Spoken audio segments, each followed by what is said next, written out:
ಅಕ್ರಮ ಕಟ್ಟಡ ನೆಲಸಮಗೊಳಿಸಲು ಬಿಬಿಎಂಪಿಗೆ ದಮ್ಮಿಲ್ವಾ? ಅನಧಿಕೃತ ಕಟ್ಟಡಗಳಿಗೆ ಬಿಬಿಎಂಪಿ ಅಧಿಕಾರಿಗಳೇ ಶ್ರೀರಕ್ಷೆನ. ಹಾಗಾದ್ರೆ ಅನಧಿಕೃತವಾಗಿ ನಿರ್ಮಿಸಿರುವಂತಹ ಕಟ್ಟಡಗಳ ತೆರವಿಗೆ ಬಿಬಿಎಂಪಿ ನಿರ್ಲಕ್ಷ್ಯ. ಅನಧಿಕೃತ ಕಟ್ಟಡ ಮುಲಾಜಿಲ್ಲದೆ ಕೆಡವಿ ಅಂತ ಹೇಳಿರುವಂತಹ ಕೋರ್ಟ್ ಅಕ್ರಮ ಕಟ್ಟಡಗಳ ಡಿಮಾಲಿಷ್ಗೆ ಹಿಂದೇಟು ಹಾಕ್ತಿರುವಂತಹ ಬಿಬಿಎಂಪಿ ಅಕ್ರಮ ಕಟ್ಟಡದಿಂದ ಮೋಟಪನ್ನಪಾಳ್ಯ ಸುತ್ತಲಿನ ನಿವಾಸಿಗಳಿಗೆ ತೊಂದರೆ ಆಗ್ತಾ ಇದೆ. 2 ಅಂತಸ್ತಿನ ಕಟ್ಟಡಕ್ಕೆ ಅನುಮತಿಯನ್ನ ಪಡೆದು 4 ಅಂತಸ್ತು ನಿರ್ಮಾಣವನ್ನ ಮಾಡಿಕೊಂಡಿದ್ದಾರೆ. ಕಟ್ಟಡ ಮಾಲೀಕನಿಂದ 10 ಲಕ್ಷವನ್ನ ಪಡೆದು ಕಟ್ಟಡ ಸೇಫ್ ಮಾಡುವಂತಹ ಯತ್ನ ಕೂಡ ನಡೆದಿದೆ. ಹೀಗಾಗಿ ಅಕ್ರಮ ಕಟ್ಟಡ ತೆರವಿಗೆ ಹಿಂದೇಟು ಹಾಕ್ತಿರುವಂತಹ ಆರೋಪ, ಅಕ್ರಮ ಕಟ್ಟಡಕ್ಕೆ ಬೆಂಬಲ ನೀಡುತ್ತಿರುವಂತಹ BBMP AE Ramesh, AEE Vinod, Domlur ಉಪವಿಭಾಗದ ಇಂಜಿನಿಯರ್ಗಳು ಆಗಿರುವಂತಹ ರಮೇಶ್ ಹಾಗೂ ವಿನೋದ್ ಜನರ ಜೀವನದ ಜೊತೆಗೆ ಯಾಕೆ ಆಟ ಆಡ್ತಾ ಇದ್ದೀರಾ? ಎಷ್ಟು ಬೇಕೋ ಅಷ್ಟು ಅಂತಸ್ತಿನ ಕಟ್ಟಡವನ್ನು ನಿರ್ಮಾಣ ಮಾಡಿ ಅದಕ್ಕೆ ಆಯಾಪಾಯ ಸರಿ ಇಲ್ಲದೆ ಅಷ್ಟೂ ಕಟ್ಟಡ ಒಬ್ಬರ ಮೇಲೆ ಬೀಳಬೇಕು, ಇಲ್ಲ ಒಂದು ಸಮುದಾಯದ ಮೇಲೆ ಬೀಳಬೇಕು, ಅಥವಾ ಅಲ್ಲಿ ಓಡಾಡ್ತಾ ಇದ್ದ ಪಾದಚಾರಿಗಳ ಮೇಲೆ ಬೀಳಬೇಕು. ಆಗ ನಿಮಗೆ ಸಮಾಧಾನ ಆಗುತ್ತಾ?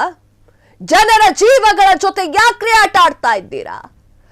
ಅಕ್ರಮ ಕಟ್ಟಡವನ್ನ ನೆಲಸಮಗೊಳಿಸೋಕೆ ಬಿಬಿಎಂಪಿಗೆ ಯಾಕೆ ದಮ್ಮಿಲ್ವಾ ಅಂತ. ಅನಧಿಕೃತ ಕಟ್ಟಡಗಳಿಗೆ ಬಿಬಿಎಂಪಿಗಳೇ ನಾನಿದ್ದೀನಿ ಅಂತ ನಿಂತ್ಕೋಬಿಟ್ಟಿದ್ದೆ. ಬಿಬಿಎಂಪಿ ಅಧಿಕಾರಿಗಳೇ ಶ್ರೀರಕ್ಷೆಯನ್ನ ಕೊಡ್ತಾ ಇದ್ದಾರ. ಅನಧಿಕೃತವಾಗಿ ನಿರ್ಮಾಣ ಮಾಡಿರುವಂತಹ ಕಟ್ಟಡಗಳ ತೆರವಿಗೆ ಬಿಬಿಎಂಪಿ ದಿವ್ಯ ನಿರ್ಲಕ್ಷ್ಯವನ್ನ ತೋರ್ತಾ ಇದ್ದಿದ್ಯಾಕೆ? ಅನಧಿಕೃತ ಕಟ್ಟಡ ಮುಲಾಜಿಲ್ದೆ ಅದನ್ನ ಕೆಡ ಹಾಕಬೇಕು ಅಂತ ಹೇಳಿ ಕೋರ್ಟ್ ಆದೇಶವನ್ನ ಕೊಟ್ಟಿದೆ. ಇನ್ನೊಮ್ಮೆ ಹೇಳ್ತೀನಿ, ಅದನ್ನ ಅನಧಿಕೃತ ಕಟ್ಟಡವನ್ನ ಮುಲಾಜಿಲ್ದೆ ಕೆಡವಿ ಹಾಕಬೇಕು, ಕೆಡವಿ ಹಾಕುವ ಅಧಿಕಾರವಿದೆ ಅಂತ ಹೇಳಿ ಕೋರ್ಟ್ ಆದೇಶವನ್ನ ನೀಡಿದ್ರು ಕೂಡ ಮೀನಾವೇಶ ಎಣಿಸ್ತಾ ಇರೋದು ಯಾಕೆ? ಎಷ್ಟು ಫ್ಲೋರ್ ಬೇಕೋ ಅಷ್ಟು ಫ್ಲೋರ್ ಕಟ್ಕೊಳ್ಳಿ, ಎಷ್ಟು ಮಹಡಿ ಬೇಕೋ ಅಷ್ಟು ಮಹಡಿಯನ್ನ ಕಟ್ಕೊಳ್ಳಿ. ನಿಮಗ್ ಬರೋದು ಬಂದ್ರೆ ಸಾಕ? ಜನರ ಜೀವನ ಜೊತೆ ಯಾಕೆ ಚಲ್ಲಾಟ ಆಡ್ತಾ ಇದ್ದೀರಾ? ಬಡ ಚಂದ್ರು ಅನ್ನೋದು ಕರುಣೆ ಇರಲ್ವಾ ನಿಮ್ಗೆ? ಅವರ ಪ್ರಾಣ ಲೆಕ್ಕಕ್ಕಿಲ್ವಾ ನಿಮ್ಗೆ? ಅಕ್ರಮ ಕಟ್ಟಡಗಳ ಡಿಮಾಲಿಷ್ಗೆ ಹಿಂದೇಟು ಹಾಕ್ತಾ ಇರುವಂತಹ ಬಿಬಿಎಂಪಿ ಯಾಕೆ ಹಿಂದೇಟು ಹಾಕ್ತಾ ಇದೆ?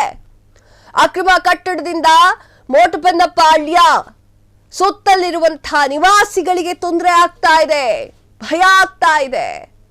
2 ಅಂತಸ್ತಿನ ಕಟ್ಟಡಕ್ಕೆ ಅನುಮತಿಯನ್ನ ಪಡೆದು, ಮತ್ತೊಮ್ಮೆ ಹೇಳ್ತಾ ಇದ್ದೀನಿ, 2 ಅಂತಸ್ತಿನ ಕಟ್ಟಡಕ್ಕೆ ಅನುಮತಿಯನ್ನ ಪಡೆದು 4 ಅಂತಸ್ತು ನಿರ್ಮಾಣ ಮಾಡಿದ್ದಾರೆ.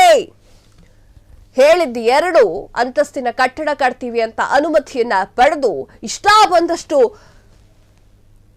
ಅಂತಸ್ತಿನ ಕಟ್ಟಡವನ್ನ ನಿರ್ಮಾಣ ಮಾಡಿಟ್ಟು ಬಿಟ್ರೆ ಭಯದಲ್ಲೇ ಬದುಕಬೇಕಾ? ಕ್ಷಣ ಕ್ಷಣದ ಸುದ್ದಿಗಳಿಗಾಗಿ ಫ್ರೀಡಂ ಟಿವಿ ಸಬ್ಸ್ಕ್ರೈಬ್ ಮಾಡಿ, ಲೈಕ್ ಮಾಡಿ ಹಾಗೂ ಫಾಲೋ ಮಾಡಿ. ಹೊಸ ಸುದ್ದಿಗಳ ನೋಟಿಫಿಕೇಶನ್ಗಾಗಿ ಬೆಲ್ ಐಕಾನ್ ಮೇಲೆ ಕ್ಲಿಕ್ ಮಾಡಿ.